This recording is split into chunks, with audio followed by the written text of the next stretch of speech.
Okay, so it's 5:46 on the 4th, Tuesday the 4th. Oh, was it yesterday? Wasn't yesterday like, or is that today? Is going to be the VOTE day in some places. I guess it would be Tuesday, right? Because isn't it done on Tuesday? So it's going to be like, oh my God, I'm so sick of this bullshit. There's so much bullshit too. And yesterday, obviously, the banks didn't crash, but they were crashing in some places. So, I don't know. You know, it's going to just keep playing out. Obviously, slow as fuck.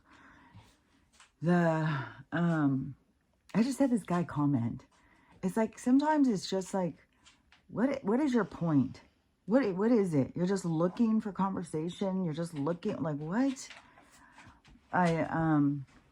Like I said, I was going to do those shorts. Well, I did a couple of them on TikTok. But TikTok is just totally holding my videos. Mostly, I'm just going through and reposting what other people say that I found value in. And there's a lot of information going around. But anyway, so I had done one of these posts showing in the morning. And I said something about they won't let my videos go through anyways. And this guy comments and he said, well, it's probably because those fence posts are crooked. I'm like, what the fuck are you talking about? I didn't even say anything. But my mind keeps spinning around it. Like, what the fuck are you talking about? When my brother put in those fence posts, like, he's out there using the fucking level and all this shit. It's like, dude, shut the fuck up. It's like, God, that is so annoying. Where people just try and come in and just say negative, just snippy shit. It's like, shut the fuck up. I swear to God. What is your fucking point, dude? Besides the fact that, because I was looking at it and I was thinking, well, I would say it's probably the angle that I'm standing makes them look crooked. But, and I don't even think they look crooked. It's like, what do you look at videos just, what can I ridicule? What can I put down? It's like, shut the fuck up. Move on with your life, man.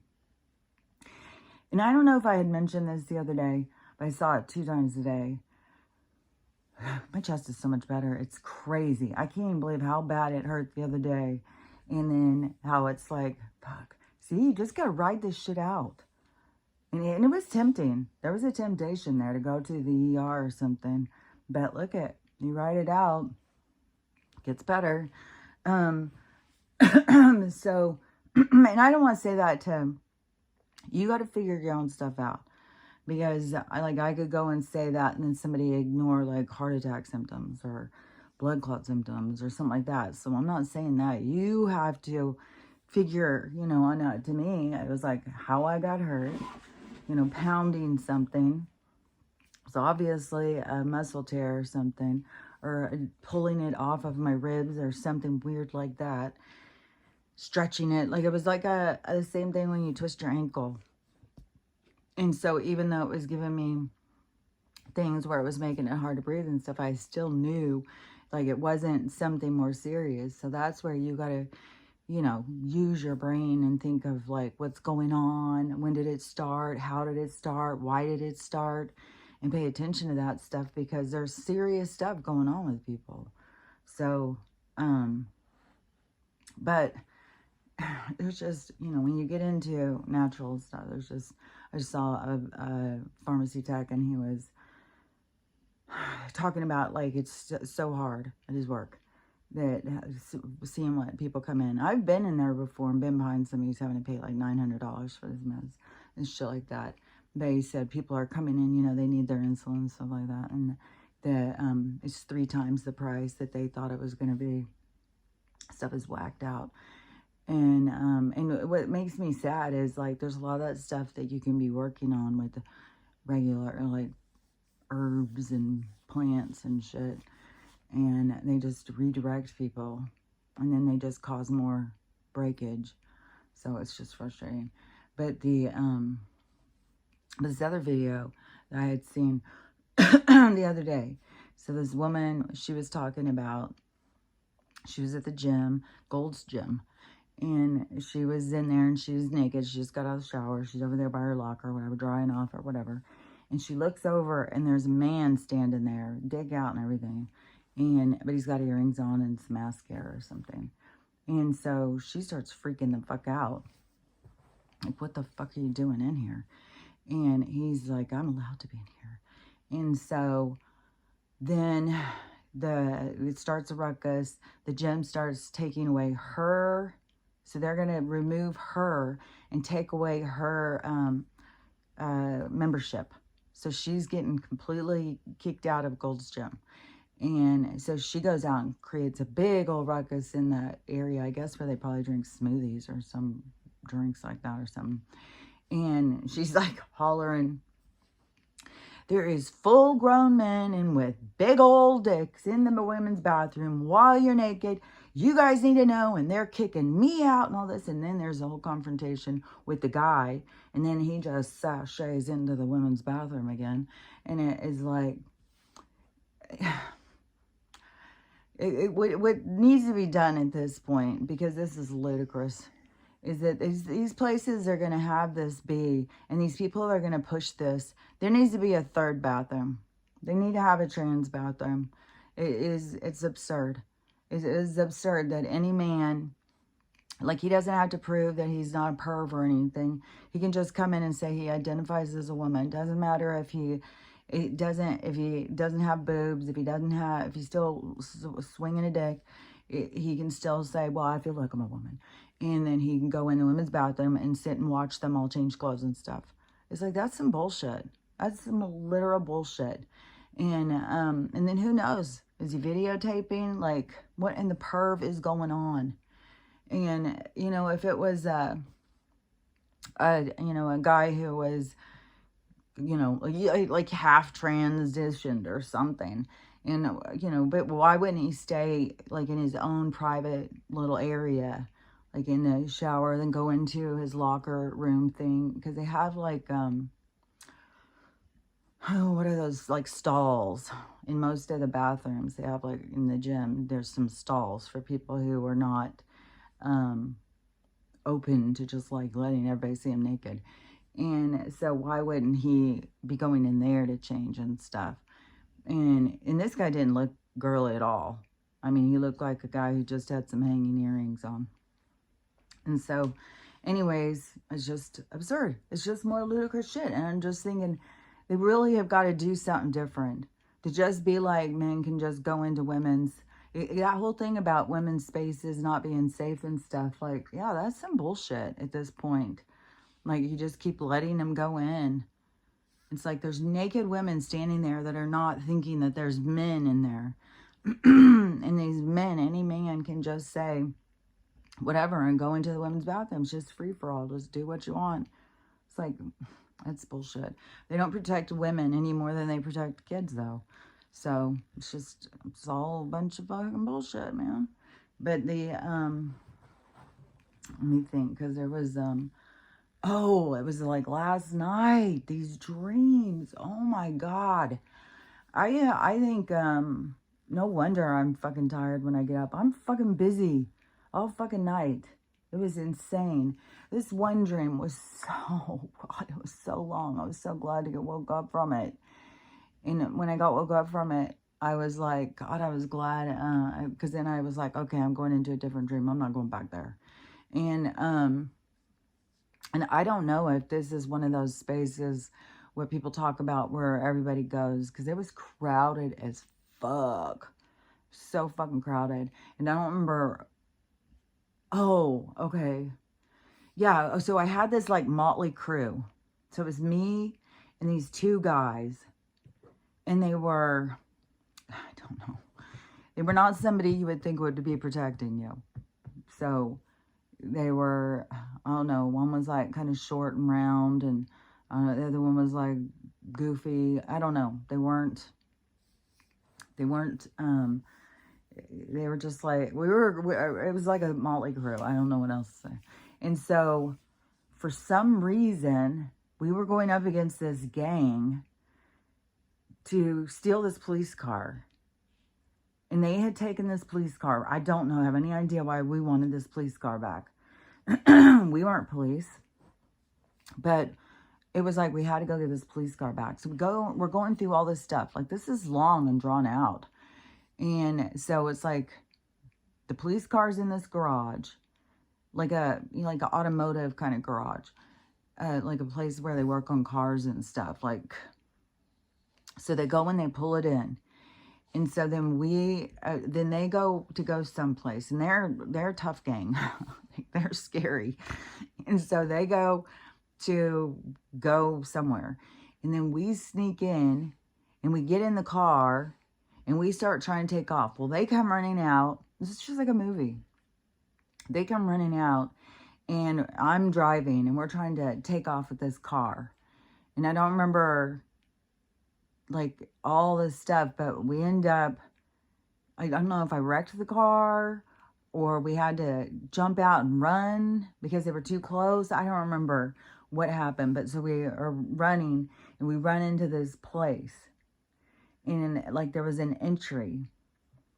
So we go into it and it is like this crowded, packed, like weird mall. It was so fucking weird. So we're in there and it's just packed. There's so many people and there's so many weird things going on. And it was so fucking creepy. And so we're just trying to find the way out. And they're in there too, I think, looking for us. Because there seems like I get these views of like the change in perspective and seeing them come and stuff. Because it wasn't all just from my perspective. It was like watching a movie. And so we're going all over the place trying to find our way out of there. And I think I asked somebody, like, how do we get out of here? And it was like some kind of a maze or something. And there was like this one way out and you had to find your way through all this weird place. Like it was like a fucking fair, scary house or something. It was so weird. So we're trying to find our way and we get all split up. And so eventually I find my way out. And it is the biggest ordeal. Like this was so fucking long. This dream was so fucking long. And finally get out. And then I'm waiting for the next guy. I think another guy comes out. So we're waiting for the third guy. And I think that's when I got woke up. And then my dream, I changed, but I was still with these same people. So we just went into a new storyline. And then we went into, so there was there was two more after this. One of them was vampire fighting. So we're fighting vampires. And it was insane. And it was creepy as hell. And then one of the guys, and I think there was 4 people, and one of the guys, these were so long. There was so much details of like what was going on and what we were doing and stuff. And then and where it was, and it was this weird like garage sale thing I was trying to have, but I couldn't find a garage sale sign. And it seems like that's when I went back to this mall again. It was like I was like trapped in this neighborhood of weirdness. And then so I'm trying to, this one guy is going around helping me to try and find this garage sale sign because I've got all this stuff out. I'm trying to make money. So I put all this stuff out and then, but nobody's coming because I'm not putting any garage sale sign. And I need to sell this stuff for some other reason. And then all of a sudden we're in this room where my garage sale is. And we're trying to escape this vampire. And then we get in these 2 different rooms. And like, and there's a door divided. I remember at one point I'm trying to like slam this door shut. And this door is all broken. Oh yeah, and there was this whole other part where I was looking at the leaks. And there was leaks. And I was going in and telling my mom. And then I brought her in to show her the leaks. And the room had totally changed. And I'm like, what the hell is going on? And then we're back to fighting this vampire. And then the one guy, he comes in, comes around a different way because I'm trying to close the door thinking, okay, well, let the vampire get him while we come in here and hide. And I don't know why we weren't fighting back with the vampire. But then this guy, he comes in to save the day and brings us all these saws and stuff, all these weapons. And so we had all these weapons, but none of them were a wood stake. And I was even thinking, I kept on thinking, well, if we have to saw his head off, that's going to take some time. Like, we need to whack his head off, because that's the only way, supposedly, you can kill a vampire is through wood through the chest, or either cut their head off. And so, so I'm thinking that it's just like, that's going to be way too slow to try and kill him. And I'm going through all these different kind of ways. Well, if we put one saw around their head and somebody held it, like we have to gang up on him and stuff. It was really weird. And then and Stella woke me up again. She was waking me up all fucking night. And then then all of a sudden I'm someplace else, and I'm trying to walk 3 dogs down like this steep thing. My brother and my sister-in-law are down over there, and then they're preparing dinner or something, and I keep trying to get down there with these dogs, and I keep falling, and then I have to try and get back up. And it was like this weird thing, like getting up was so hard, coming down this thing was so hard, and I had all these challenges. And then there's a big pile of poop over by the dinner thing, and I was sitting there saying, oh my God, now there's poop. And this creature comes out all of a sudden and grabs the poop and starts going back. And then I'm like, where is this? Now this creature's dragging the poop all over the place. Like, what the fuck is going on? It was the weirdest shit. These dreams are just like action packed. It's like I'm in this fucking Jumanji weirdo fucking action movie or something. It's like all fucking night, every night. It's like there's so many crazy dreams. It is the weirdest thing. And I don't know. Is it? I don't know. I don't know. Is it that the veil is thin? Is it? I know that I know there's more to like lucid dreaming, more to gaining control in your dream and being aware in your dream and trying to control what's going on. And I don't know if it's like challenges, like another part of the game, like another level in the game to try and gain control consciously in your dreams so that you have more control. I don't know. It's weird. I mean, I did go try and walk the dogs. I'm not taking Stella on the thing because she sticks by me no matter what. And I think Ruthie would too, but she just goes so crazy still. And she just goes so crazy. Jesus Christ, I still have to fucking holler all the time. And so I was trying to walk them and trying to carry trash down to the trash thing. And it was a little bit of a challenge. But I don't know, that have to play out in my dream, this whole thing, and make it so much more elaborate. I don't know. It was weird. And she did, of course, have several accidents. It's like, man, I swear to God, you turn your back for 1 second and this girl is either tearing shit up or she's pooping and peeing somewhere. I'm like, dang, man. That's the thing, I think, of getting a puppy when it's really tiny and just from the get, just... Because I swear to God, Stella was potty trained like by the time she was like 3 months. And I have the bells on the door, and that's how I taught Stella. And so when she needed to go potty, she went over and she rang the bells, and I went and let her out. And so, and I have the bells, and I'm trying, but it's still, and then plus having the shop part. For some reason, they all think, well, it's kind of outside, isn't it? Like fucking Max, he's like, hey, well, it's a good place to mark. I'm just going to go around here and do some marking. It's like, shut the fuck up. Be a fucking man. Show her how to behave yourself. So, anyways, the dogs can be so frustrating at times. And at night, they got to be on top of me. Like the whole bed can be totally empty on this one side. I'm on this little edge and they're all on top of me.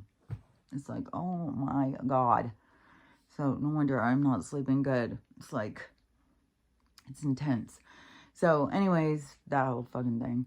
And the dreams were just so crazy. And it was so crazy being in that weird place. And I couldn't get out. And it was like I was having to think my way out of it. Like, okay, but there's got to be a way out. I've got to find a way out. And so it was like I was battling. It was like this battling this conscious game or something. It was really weird. But anyways, I finally got the fuck out of there. And I have no idea why I was getting this police car anyways. I have no idea what was going on because of this gang. Because my gang was nothing like that gang. So it was like, it was crazy. I don't even know. What the fuck? I really like it so much better too when you are going to sleep and you put yourself where you want to be. And I have done that before. And sometimes it works and sometimes it doesn't work.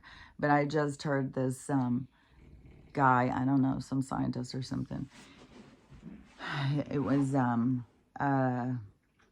like a tape, like a video of, because it wasn't like a current thing, like a Comcast or something. It was like, you know, Carl Jung said. And so it's like a picture of him, which, okay, I gotta say that in a second. So it was like a picture of him, and he was talking about that sleeping isn't just resting, it is being programmed, and you're programming yourself by what you tell yourself. And he said even during sleep, Einstein was building whatever his idea was, it was building, which I know that also was Casey, I think Tesla, I think there's been a few. It's like go into like a meditative state, go into your sleep state or whatever. And then there is like this communication. That's why these places that I'm going, there's something more. It's not just pictures in my brain giving me a movie at night. No, there's something more to it. So, anyways, but it is better like to figure out how to do lucid dreaming and figure out how to control what's going on and direct yourself where you want to be. And I do agree with him. Don't feed into negative self-talk. Don't program yourself at night like that. Like you're worthless. You're never going to get ahead. These things are just going to keep us held. I like this video this guy just did, and he said, instead of just being concerned how 42 million people aren't getting their SNAP, why aren't we spending our concern on trying to figure out why are 42 million people on SNAP? Like, what do we need to do to change this? Yeah, that's how we need to be approaching things. That's why things need to change, not just like, yeah, the more people just become dependent on the government, which also, I've been going on at Albertsons thing to put in my groceries. So I don't know that I'll order them. Maybe I'll order them. But I may just go up and get them myself. But, anyways, but this thing popped up on the thing. It said, oh, I could have $30 in credit on my groceries if I just go in and get one of these little things. I was like, what the fuck, man? And see how they get people to be like hungry and desperate. I swear to God, it just pisses me the fuck off. Which, the thing I was going to say a minute ago, which is like, what? What? What? Dick Cheney just died? Like, I swear to God, didn't he die a few years ago? And now he just did? It's like, this world just keeps you spinning. It's like I swear to God, I already heard years ago that he had. And then when I went in to look at the comments on this time when he did, it was, oh, like we've lost a saint. Oh, fucking with me? Oh, like what? The fucking warmonger? Oh, you God. Oh, God, I don't know what reality. Like, when they sit there telling us like we've shifted into realities, I'm constantly shifting into ones where I'm like, what the hell am I doing here? Oh my God. Like, what in the world? I don't know. In the world that I come from, that guy's not a good guy. He's a fucking warmonger, fucking peace-hate son of a bitch. He's part of the problem. And, who was it too? Oh, maybe it was just him. Where I was thinking, okay, well, he's probably gone to meet his maker.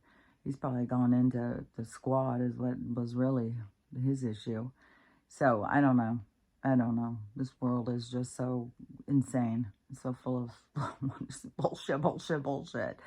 It's just the weirdest thing. And I saw this lady and she did this long video and she was talking about we all have zoo, what was it? Not Zoomania.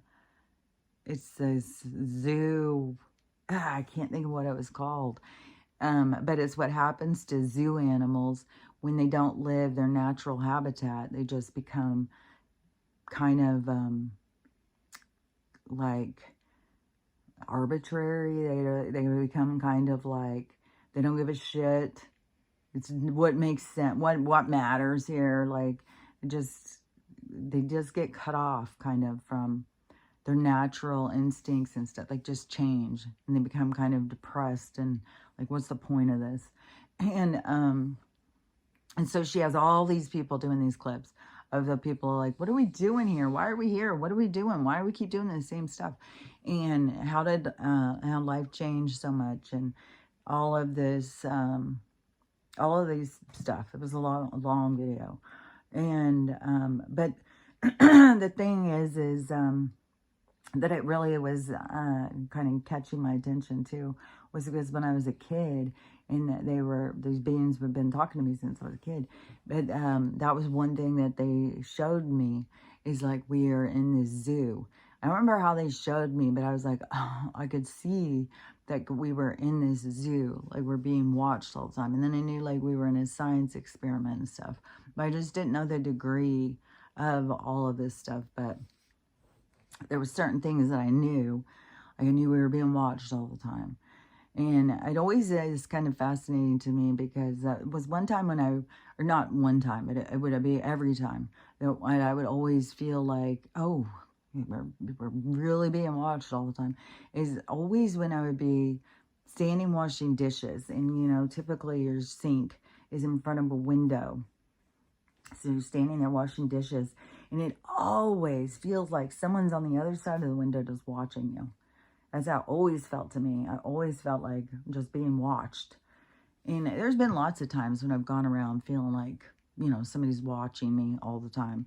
But we are being watched all the time. We are in this big zoo.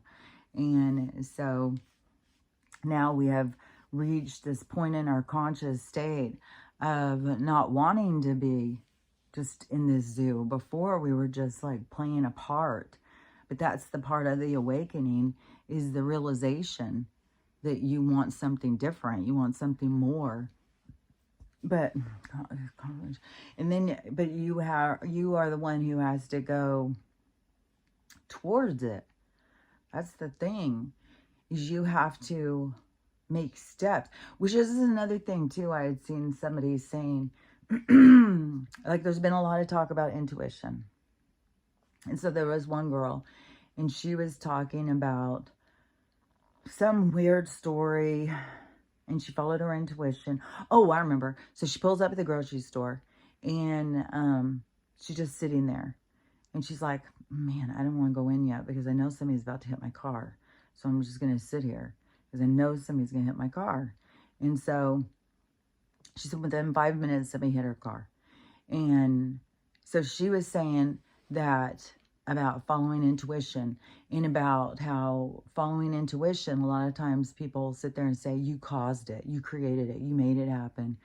And so that's this chicken before the egg thing. This is something I've talked about before because a lot of people think like you make these things happen. And so, which to me, there is this thing about intuition and you're following your gut and stuff. But so there's this other talk too where, let me think how it goes because it's about intuition and intuition. Oh, okay. So what this one was talking about, and I think this is like from the C and the I and their disclosure files, and that they said that your intuition is your higher consciousness speaking to you from the future. So it is your consciousness trying to give you guidance over certain situations from the future, because that's where it's at. And so in the future, you is, you know, the part of you that has gone through all of the learning and the healing and the growing to get to become the higher version of self. And that's why I always say it doesn't make any sense. These people think you can just jump from here to there. It would be like that. What would be the point? What would you gain from just jumping from here to there? And so, because you are here to expand yourself, to grow. So you'd want to do the work, you know, and your soul wouldn't be scared of the work. Your soul's not even scared to come into this fucking dark ass realm and deal with what you got to deal with. So that's why I say, like, our soul is got a lot more ego going on than what. That's why you can't get rid of your ego. It's part of you. It's part of your soul. And so anyways, but I do think, because that is like where people like know the future or something like that. It is from this communication, from your soul, from guiding you in a certain direction. Because this started for me a while back. It was, I would say in 2017, when it started giving me this guidance towards this, like lifestyle, towards this person, towards this other part of myself, it was like a whole different thing. And it was hard for me to even decipher at the time, you know, because at first I thought when they were telling me, I thought, oh, I'm about to meet this person. And I was telling everybody, and everybody, you know, thought I was completely insane. And I was like, no, I'm sure I'm about to meet this person. And because that's one thing that I have built trust into is my intuition along this path. And so them telling me, and then it started being like all this healing and growing and stuff. And then I started seeing the point of my own journey, my own path, and all of this stuff that I had to overcome or become or whatever, and the guidance and stuff. But that's still the thing of me still trusting my instincts or my intuition on the path that was shown to me. And so that's the thing too, is when you are shown a path from your higher self, from the, you know, trying to show you the future, that's where a lot of people lose trust. Like they can't wrap their heads around it. They can't believe it. Oh, that can't be possible. But it becomes shown to you. And so that is where you need to work on your communication, your trust, and stuff like that. And along the way, you know, you will have things where it's like, you know, like I've said before, you know, something's going to happen. It's either going to prove me to myself that I was right on my intuition, or, you know, I'm missing something on my communication. We'll see. I mean, either way, it would be helpful to know that you can trust your intuition, but to also know what parts of it need to be tweaked or worked on. So anyways, but that is a thing. It is like your higher self or your more advanced self is telling you things all the time. But it is like people don't want to listen. And like, just like the same thing, and like I use this example so many times of, you know, you start to leave and it looks like a clear day, and you hear in your head, get your umbrella. And then you think, you know, you argue back, oh, I don't need my umbrella. It looks nice today. It'll be a good day. And then you leave, and then all of a sudden you find yourself walking down the sidewalk and it's pouring rain on you. And you're like, God dang it. Why didn't I take my umbrella? Why? It's like starting to listen to that voice and to give it value, to think like, well, there's a reason why these things are popping into my mind.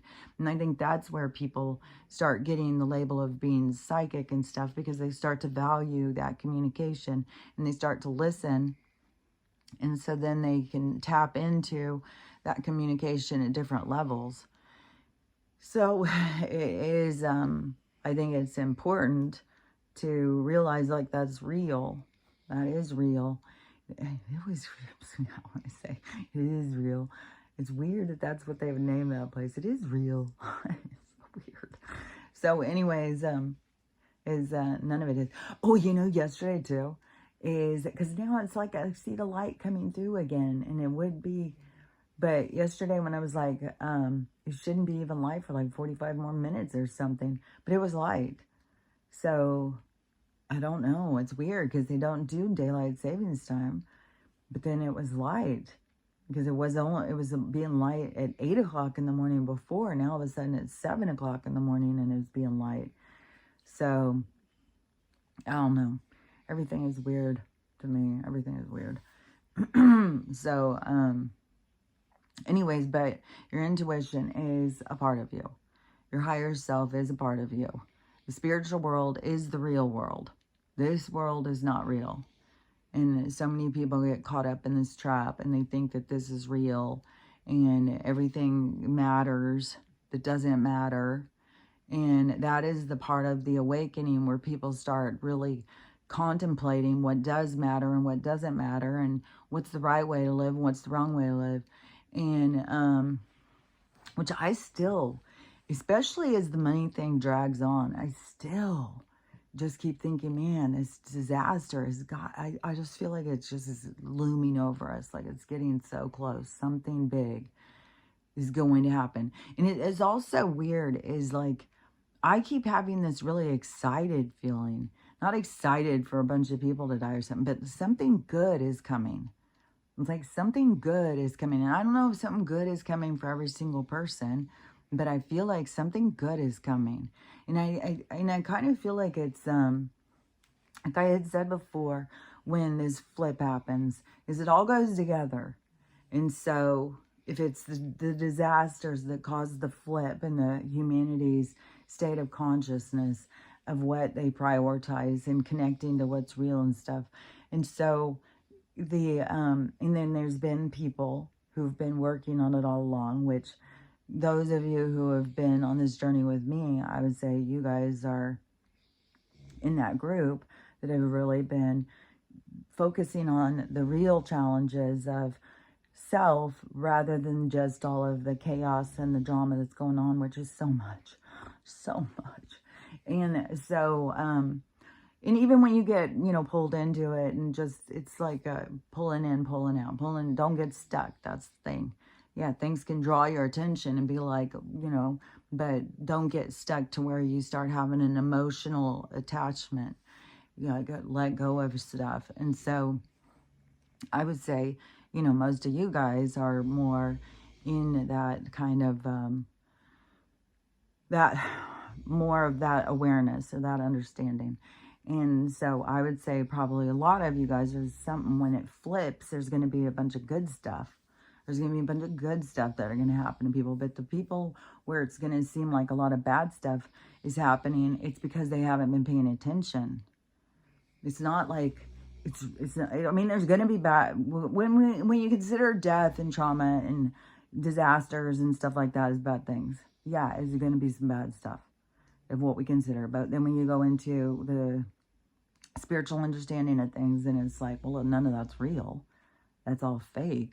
It's like being in a movie. It's like going into these dreams and trying to get out of this fucking weird mall all night.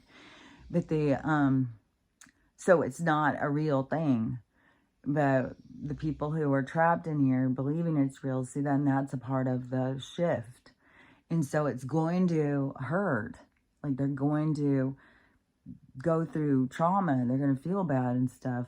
And they're going to experience a lot of things that seem hard or horrible. And so a lot of people are going to have things that seem really bad happen. But there's going to be a lot of people, it's going to seem like everything just flips and goes better. And especially if you've been working on yourself, because what you put out is going to come back to you.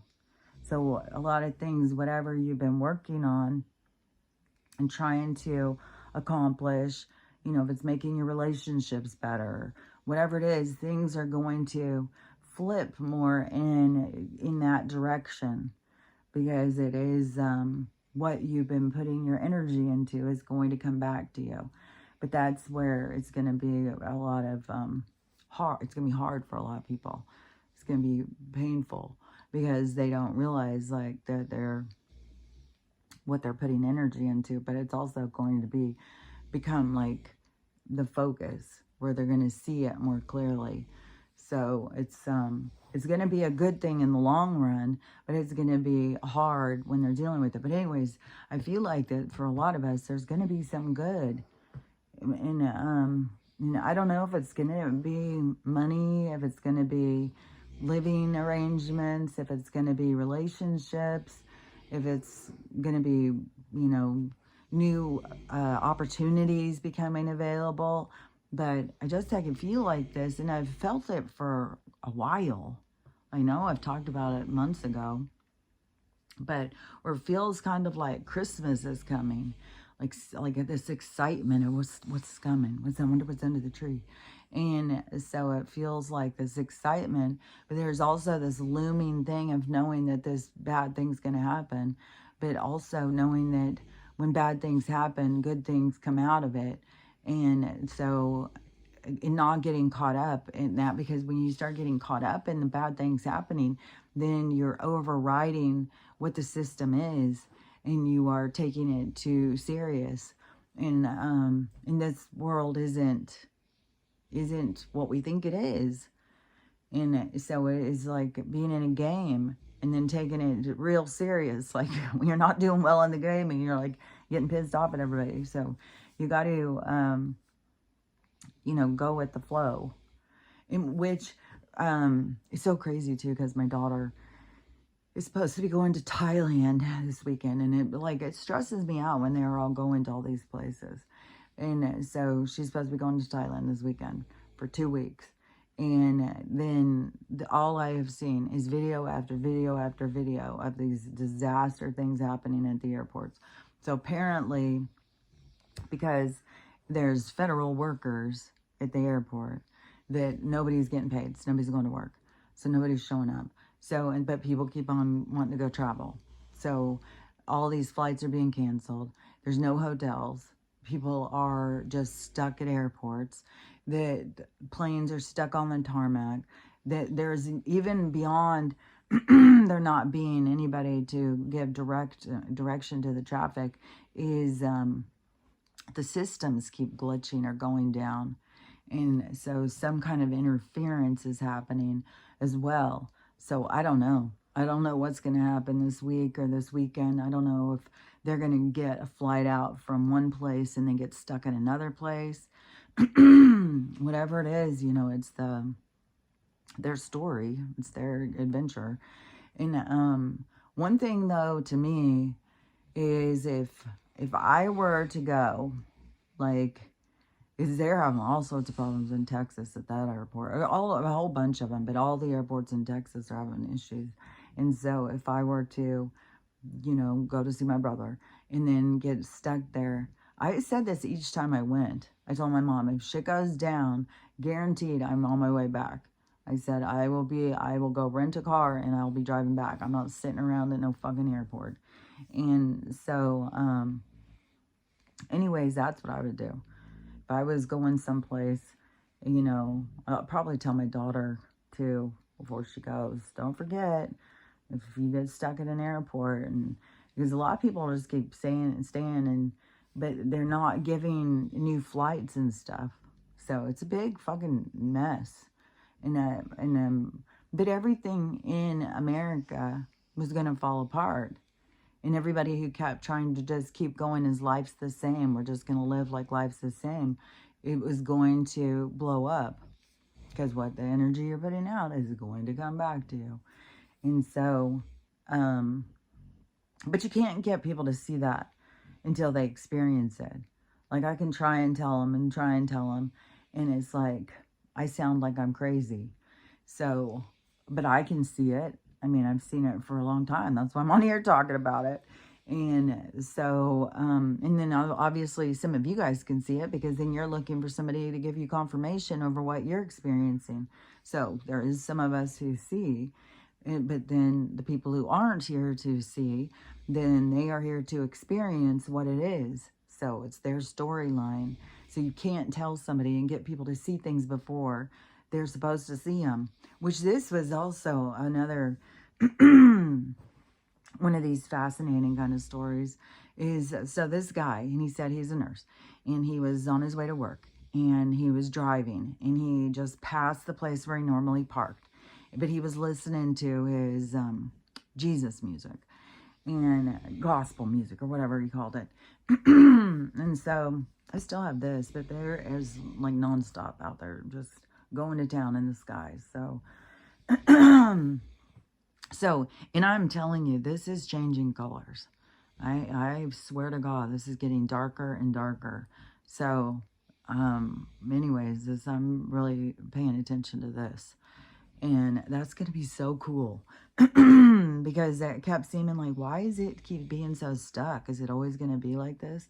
But now there's this extra, like it going off of a plateau. Because there's so much. I mean, when you look in the toilet, it looks like someone has peed in the toilet and not flushed it. That's how much is in this water. And why you're not supposed to drink it. Even though I gave like a little spoonful of it in the dog's water. I mean, I think I'm going to keep giving like a spoonful of it in their water. Because there's got to be some good stuff to it. And so, anyways, if I feel so sure that this is changing. So, and it just keeps getting darker and darker. So, anyways, that is, God dang, it's driving me crazy. So, anyways, so this guy's driving to work. He passes his regular spot, but he's all caught up in listening to his gospel. And as he's driving, he passes this one thing, and next is a school zone. And so he said that he pulls up and this kid starts going across to cross the thing. And so a whole line of cars stops. So they're all stopped waiting for this kid to start going across the crosswalk. Well, the guy way in the back, he's like, what the hell are all these stupid people doing? It's so weird because people are just like not thinking things through. But it's part of their experience. So he decides to zippity-doo-dah-day all the way around. So he just floors it, starts going, you know, like he's passing them all on the other side. Because they're all too stupid and they're stopping for some reason in a school zone. He doesn't care about the speed or anything. He's just zoom. And so he starts going, and the guy, the nurse, up at the front, he is like freaking panicking because he's seeing this kid and he's seeing them about to intersect. And so he said, I didn't know what to do, so I just start laying on my horn and laying on my horn. And so the guy comes up, and as this guy's honking and stuff, he like skids to a stop. Like, what's going on? So he skids to a stop. Right. He said it was like feet. Like the girl was right there, and they were about to just slam into each other. And so the nurse guy, he was like, it's so weird because I wasn't supposed to be there. That's the thing. You are always where you're supposed to be. He said he rolled down his window. He was about to cuss this guy out. And like, what the hell are you doing? This is a goddamn school zone. You fucking fool. And he said as soon as he rolled it down, the guy already had his window down, and he was just praising this guy. Thank you, thank you, thank you so much, you know. And so he turned this guy from being able to just shame this guy because this guy was so grateful. And so, you know, he almost killed somebody. And so, he had his near miss, and he was just having so much gratitude that this guy had warned him that something was happening. And, which set this guy off. But the guy was so much like, it's so weird because I wasn't supposed to be there. It's like, dude, you are always where you're supposed to be. You cannot get around natural order. The transits of where you're supposed to be at each exact moment are exact. And it's trippy too, is out of this group interaction, probably the girl and the guy are all from the same soul experience. They probably all came in together, and see why you don't have all these like when you think of a planet orbiting around, because you're the planet and you have the orbit, so that you have the transits of who's coming in and out of your life, and then you have these ones way out there that just come in. And what is also trippy is because if you were a watcher and you were watching from the top, this nurse guy, and you think, oh, these people who he doesn't even know. So let's say the little kid, and let's say this guy. If you were watching from the top, you would see these interactions. You would see the degrees of closeness that these people have been in different times. Like that guy's at work down at the nurse's station, and this little girl walks by with her parent to go visit her grandparent. And it's just like you're right there, but you just don't have it. You just don't know. Then, you know, you're at the grocery store and you're getting your stuff. And this guy who you warned, he's over there with his wife buying groceries, and you're right there. From the watcher's perspective, they see these, just like how we would look at the stars and watch the stars go around.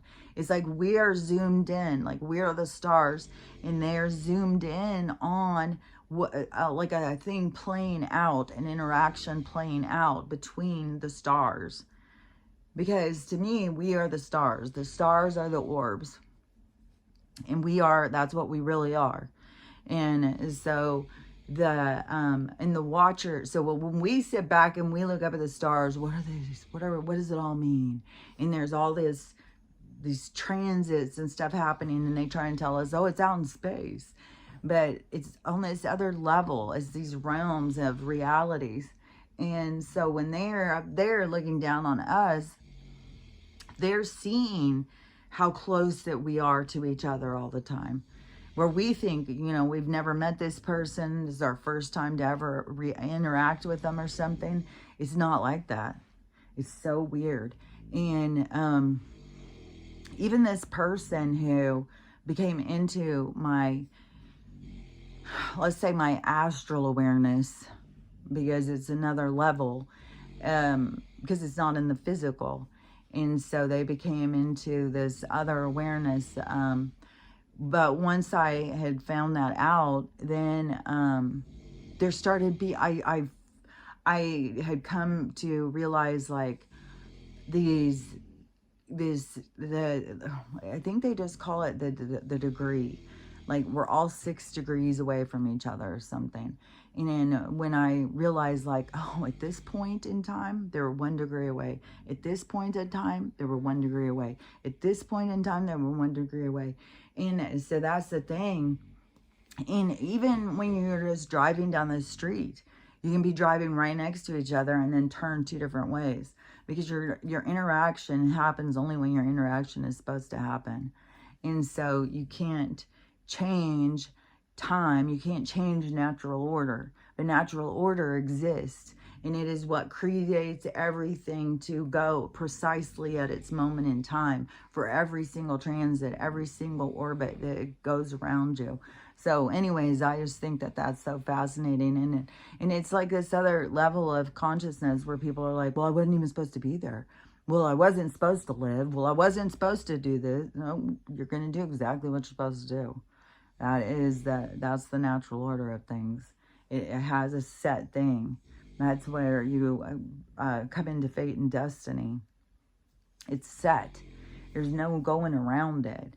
And then that's where you can begin to try and tap into that state of consciousness. But that is where you have to work on your communication, your instincts, your meditation, and your translation. Like, there's more to work on it. It's not just you have a voice that steps down and tells you things. No, it comes in pictures. Sometimes you hear words, like get your umbrella. But other times it comes in photo imagery. It comes in inner knowing. It comes in sounds. It comes in all different ways. And that's why you have to begin to work on your communication and your translation so that you can understand what the communication is and what it is that you're being told. And so, and then we have things happen to help us when we can like see like, oh, I wasn't understanding that right. So anyways, but it is true that this isn't just a one interaction. This isn't one time that this person came in and was in your space. It is, they'll come in and out. And then another thing too, because if it's an orbit that's way out, but it has a significant play, that like he, you know, could be an old man, and he's at the grocery store, and this woman comes in with her 3 kids, and she's doing stuff in the grocery store, and they end up in the line at the same time, and they look over and smile and wave, you know, and he just looks at the kids and thinking, oh, how cute. And then it even could come into his mind of that day that he saved that girl's life, but he doesn't put it together like, oh, that's that girl. And so that just gets me all teary. Because see, that's a whole nother level, a whole nother level of living, a whole nother level of existence, a whole nother level in your communication, to realize that came into my mind for a reason. I'm looking at this little girl and she's got these kids. This all of a sudden this memory comes back because that's the little girl. And then sometimes, you know, if you need confirmation, you can always bring up, you know, but then you also can have people who just forget things, you know. That little girl could have forgot. She may not have known how close she was to being ran over.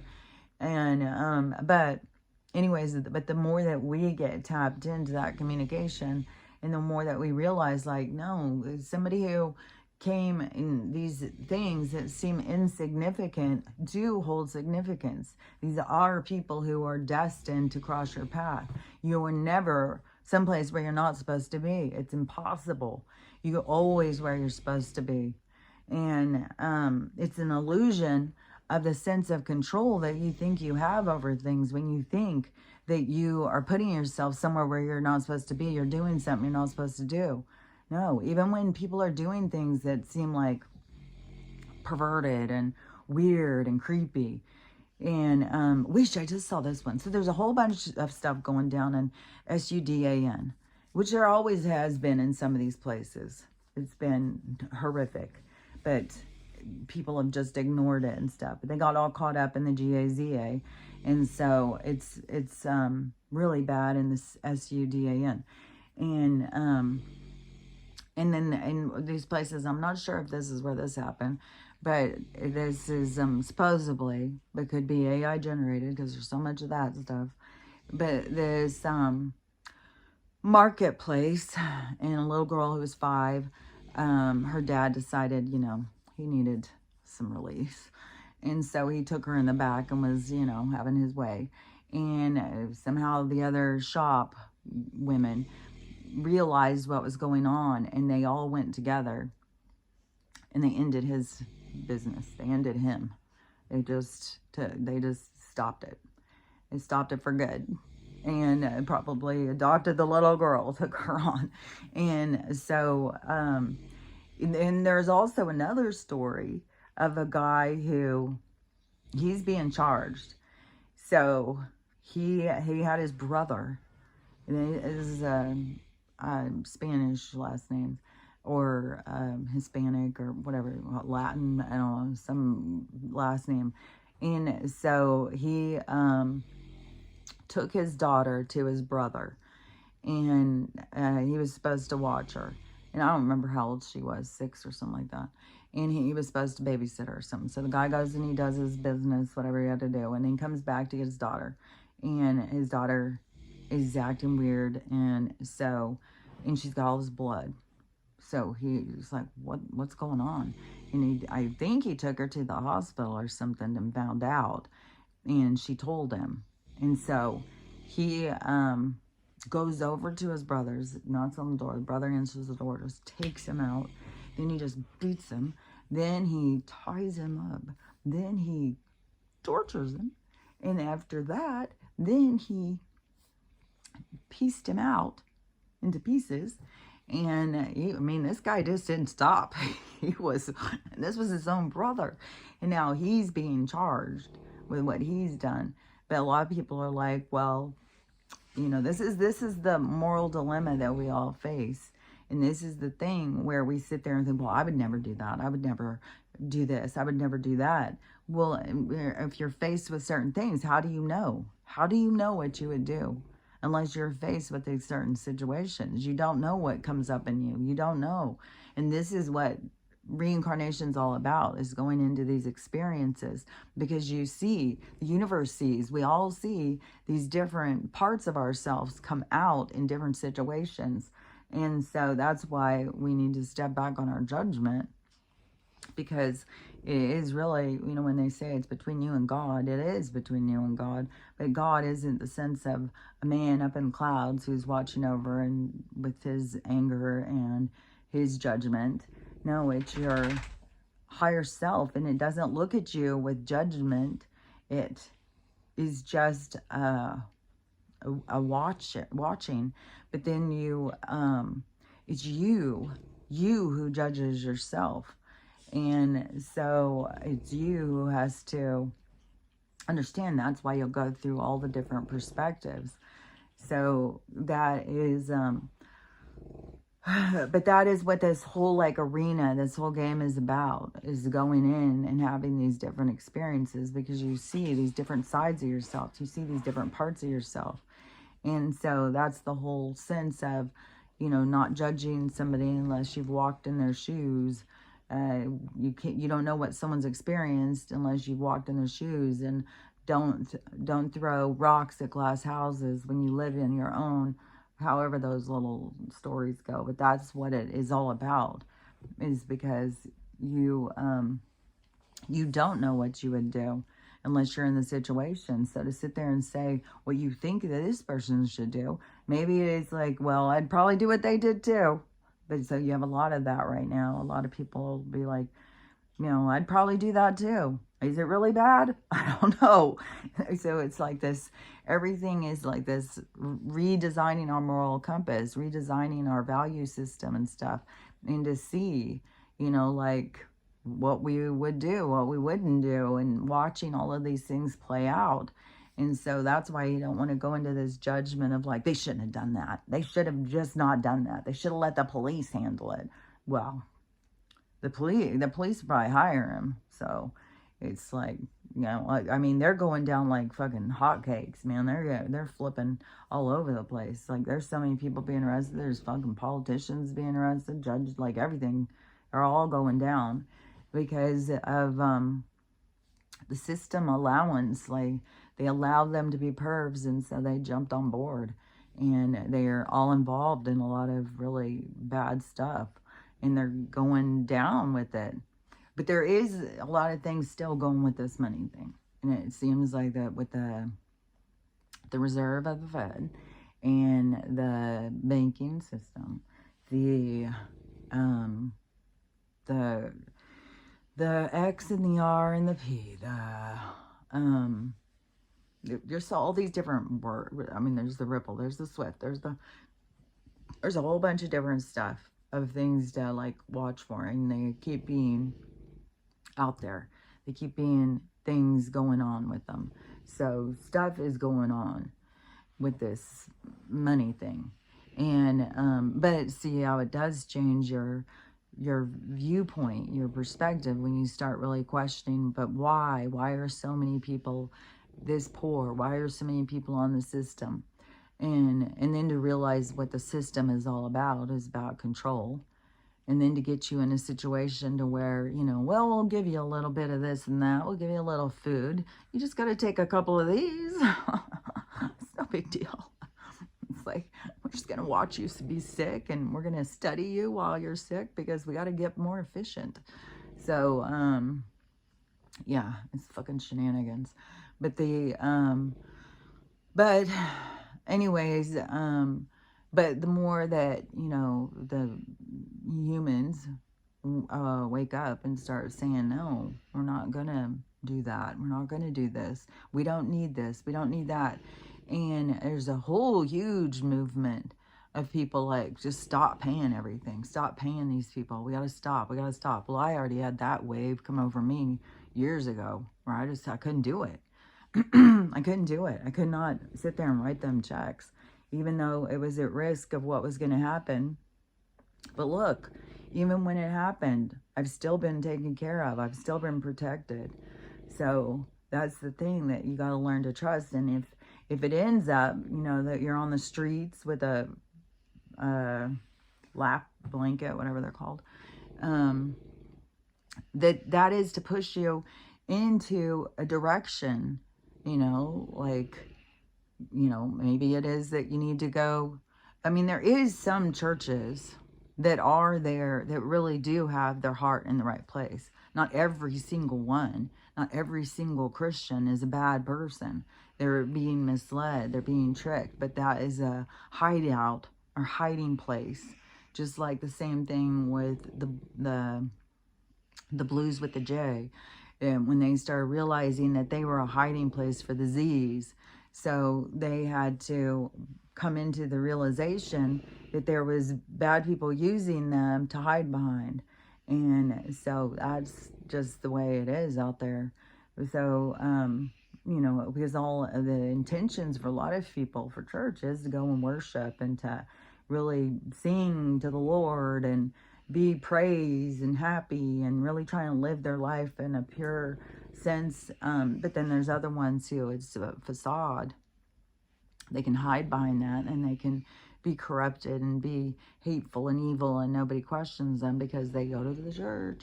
And so it's, but everything is going to split apart.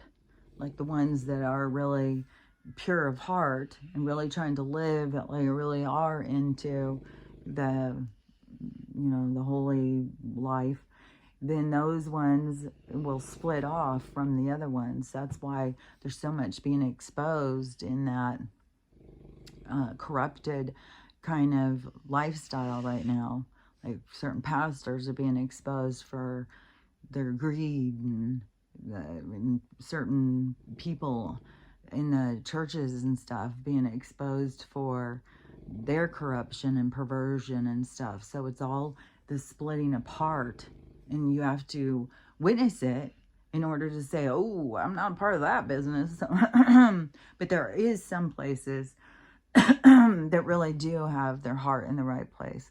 And so for some people to be down on their luck, they can go to those places, and maybe they would just give them a place to sleep, you know, at night, you know, a place to, it all depends, especially, you know, I mean, there is some that start these community centers and stuff, but then you also have these ones that start this thing, you know, like Erica.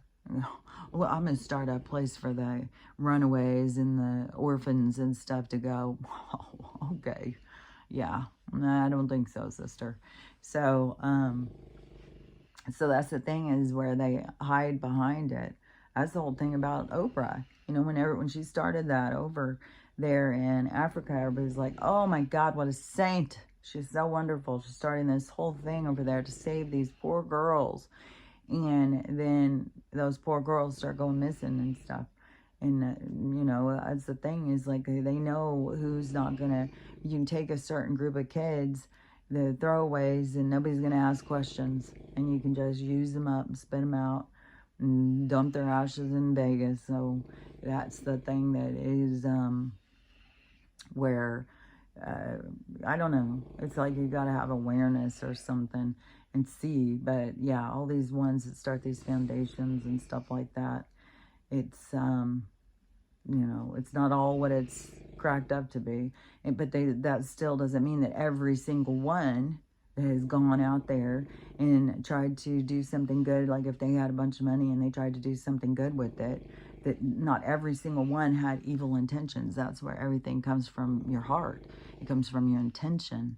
And we don't all have the same intention, even though we're driving on the same street. And so that is what this awakening is more about, is figuring out who and what you are. What are you doing? Why are you doing it? Who are you involved with? What are they doing?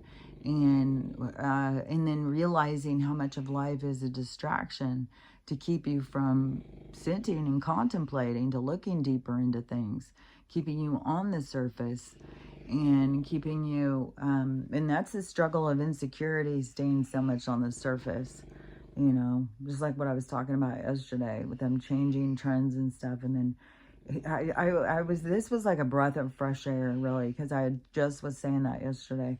And then I saw a girl do this video, which when you would see her, you would think like, oh my gosh, she's so pretty. And a young girl. And she said, you know, it's just all fake. She said, it's a big facade. She said, everything about me is fake. And she starts going through the list. Her hair was fake. Her teeth were fake. Her lashes were fake. Her, I don't know, I remember different things on her face were fake. Her nose was a nose job. Her boobs were fake. She said everything about her is fake. So how can it really be for her to be considered to be pretty when she's just all fake? I've been saying that for so long.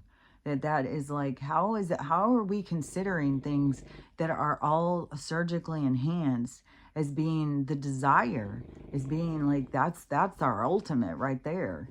That's our standard of beauty, is this fake phoniness. And especially instead of looking at the heart and being like, the people of the purest of heart that are full of love and stuff, why isn't that our beauty standard?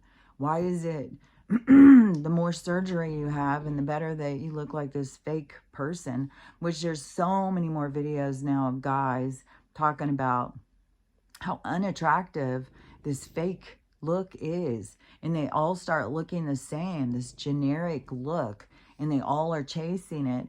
And it's becoming kind of irky to the men, which most of the women are going out and trying to look pretty to get a guy, and spending lots of money to do it. And the guys are all like, I don't find it attractive. Yeah, and it's not real. Like, there's nothing real. And that's where, you know, we got to get down to business on what's real and what's not real. And to sit there and say all of this fakeness is beautiful, that's what beauty is that's absurd. It doesn't make any sense. And so that is like why we have to kind of think it through. Like, is it really beautiful? Like, yeah, you can look at somebody and be like, well, they're really pretty. But, I mean, they certainly weren't born looking like that. They weren't growing up looking like that. They went in and spent a lot of money to look like that. And so is that the world that we want our kids to grow up in? Well, better have a good job, because you got to spend a lot of money if you want to look good. And they're always going to be changing the standard. Just like right now. To go from going to BBLs to going to stick figure, like, that's a fucking jump right there. Where's our transition? Where's our, like, you know, there's no transition. It's like, build them over here, throw them over there. It's just like all over the wacky place. And so that's where people have got to learn to stop chasing their tail. You know, stop and give yourself a moment and learn to appreciate yourself. Learn to value yourself. In every vehicle that comes in, you come in a vehicle that is meant to drive you around. You're not in the wrong one. It doesn't look wrong. We're caught up in this world of fakeness where they tell us that the more money you spend, the prettier you are. It's like, no. And then I saw this other guy talking about, like, if I'm going to be aging with somebody, I want to be, like, naturally aging with them. I don't want to be, like, going around with this fake-looking Barbie doll, and here I am getting older. And that's the thing, is, like, it's just as this fake look that nobody, like, as people awaken and people become more inclined to go towards natural and authentic, the more they pull free from that and that desiring. Like, there was a trend for sure where there was guys that were all into, you know, that look, which drove the more girls to go in and trying to accomplish that look because they wanted more guys. But then it went so far in one direction where it starts becoming like, ooh. And then I think, you know, a lot of them, then they start going and seeing, like, once all this makeup's off, which they went from just doing normal makeup of just accentuating your features into full-on like movie makeup. What is that? Like they do like, it's called something, but it is, it's like movie makeup, and it's not like normal. And so they change, like I've seen girls change like their whole shape of their nose, their whole everything. Change the shape of their face, everything through using the dark and the light and stuff. So it's special effects. So they're doing like special effects makeup now, rather than just enhance your features. And so then guys are going and taking these girls home, and then, you know, what are they going to get up and have their makeup on all the time? And then seeing like their hair's not real, their face does not look anything like it looks. And then on top of that, you have the filters. So people is going out there and thinking that they look like their filter, and using the filter. Oh, well, it just gives me makeup. It does way more than just give you makeup. And so then people are going out and meeting people out in public, or going out and meeting them in the physical. And then they're like, you don't look anything like you did on the thing. It's like, this world, so fake and phony. And then the desperation, like why are you trying to show this fake person to get attention or to get somebody to ask you out? And then you got to go face them. You got to go out and be around them. What are you going to send your pretend avatar out on the date? It's like to me, it's like, think it through. Who's going to show up? Like, you're going to have to show your true self. So it's better to show your true self right off the fucking bat. Just be real, be honest, and be, show who you really are. And that's another thing too, is like, you know, being somebody who had been in, married a bunch of times, is like so many people, they show you this person they want you to see. They don't show their real self. You don't see their real self until life gets hard, until they get comfortable. And then all of a sudden they're showing you this other side of themselves. It's like, be real the whole time. Be for real. Don't pretend. Go out there and be your real self. And even if you are in judgment of yourself and you think, well, nobody will like me. Well, your real self's going to come out at some point, and it's going to backfire on you. You're better off showing your real self and then finding somebody who's in alignment with you. Like, so many of these fucking videos, which I guess the ones with the Tinder thing is a big show. I saw somebody saying, is this for real? All these people catching their spouses on Tinder?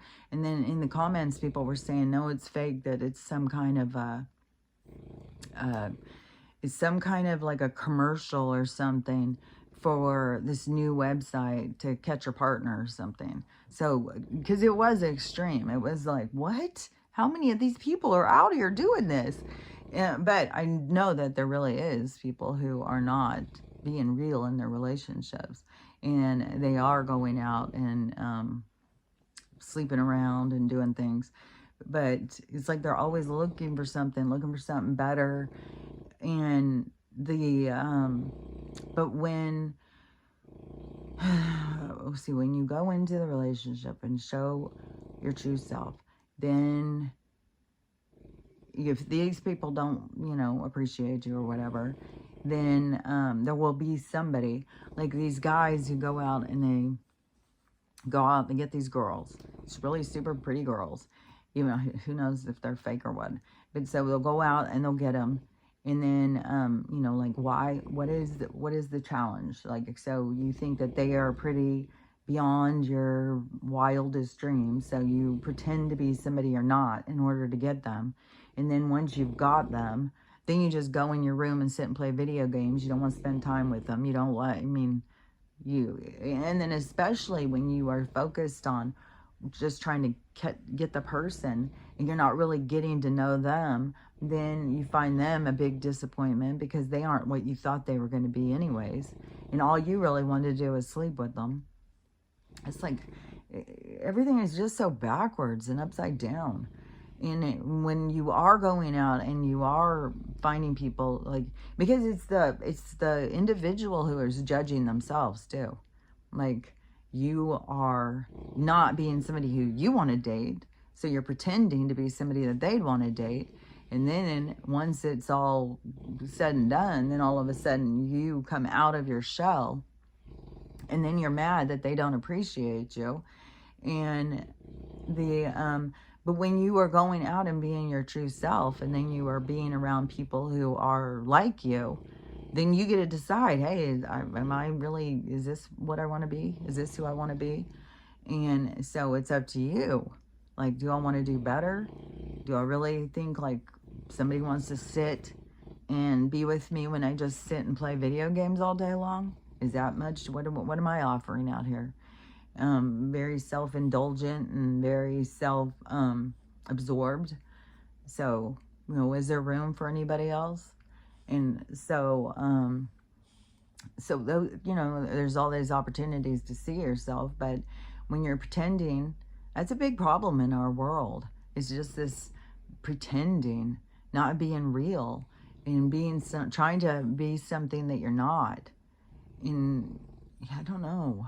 It's weird, because to me, I've always, like, when I would be starting a relationship, I'd be like, well, this is who I am.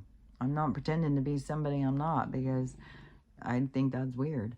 And they'd always be like, well, this is who I am. This is who I am. Well, that's funny, because you sure did change a little while later, and you became somebody different. And it wasn't just me saying it.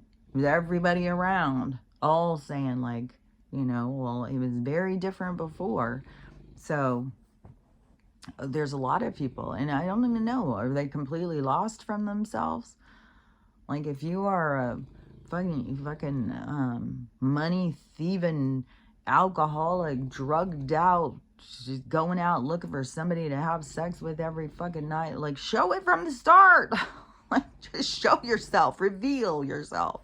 Don't sit there and act like that you are wholesome and loving and any of that kind of stuff prior, and that you're dedicated. And I don't know.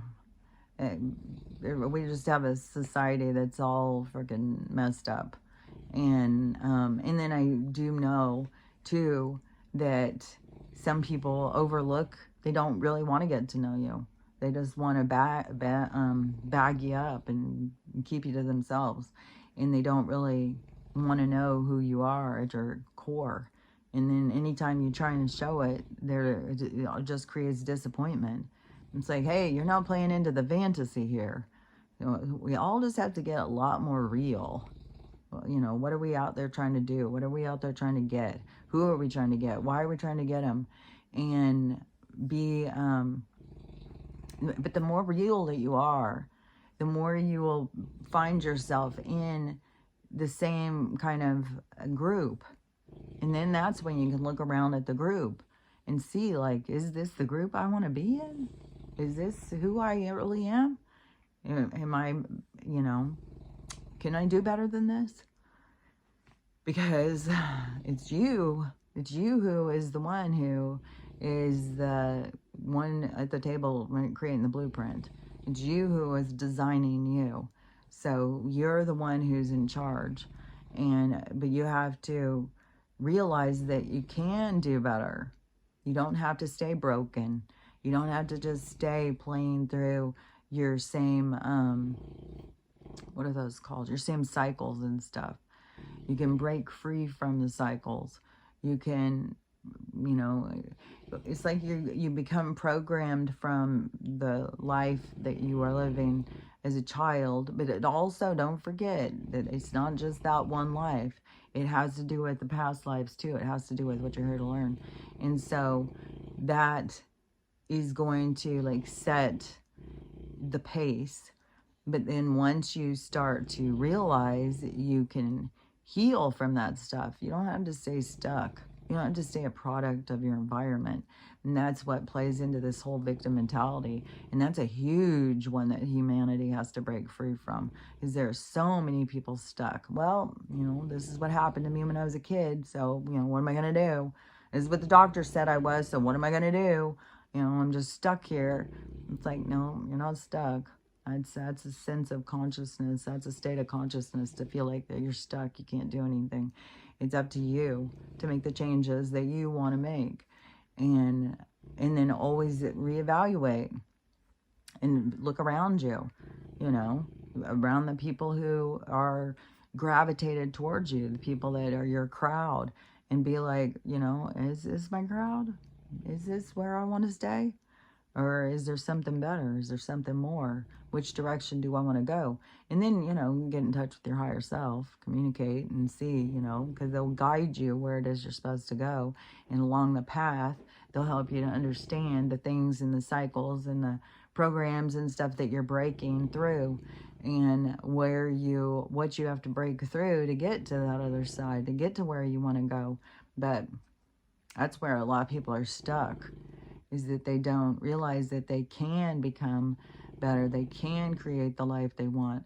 But that, to me, is the big jump into this age of Aquarius concept, is going to be people who do feel that they have control, that do want to do better, do want to make a better world, that do want to break free from their chains that hold them back, from the programs and the indoctrination and all of the things that bound them at some point in time, and that they want to create a different world and create a different life and a different lifestyle.